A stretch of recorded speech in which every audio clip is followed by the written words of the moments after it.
शिवसेना उद्धव बाळासाहेब ठाकरे पक्षाचे नेते सुधाकर बडगुजर यांच्या मुलावर गुन्हा दाखल करण्यात आला। दीपक बडगुजर यांच्या विरोधामध्ये अंबड पोलिसांमध्ये आता गुन्हा दाखल करण्यात आला। आरपीआय शहराध्यक्षावरील गोळीबाराच्या प्रकरणी आता गुन्हा दाखल झालेला आहे।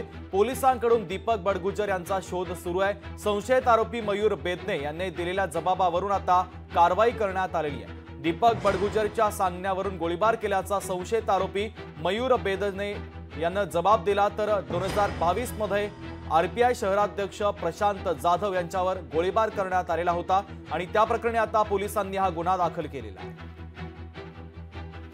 दबक्या आवाजामध्ये त्यांचे नातेवाईक आम्हाला सांगत होते की आरोपींना मारहाण होते, भाऊ याच्यामध्ये प्रचंड मारहाण करतायत आणि तुमचं किंवा मुलाचं नाव घेण्याचं त्या ठिकाणी सिरीज करतायत। परंतु जर गुन्हा घडलेला असेल तर तुम्ही त्या पद्धतीने तपास केला पाहिजे।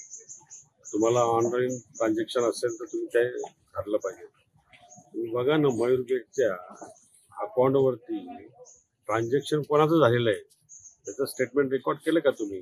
शिवसेना उद्धव बाळासाहेब ठाकरे ते निष्ठावान शिवसैनिक आहे, ते निश्चितपणाने ह्या फाईट करतील, लढा देतील आणि विजय पण मिळवतील।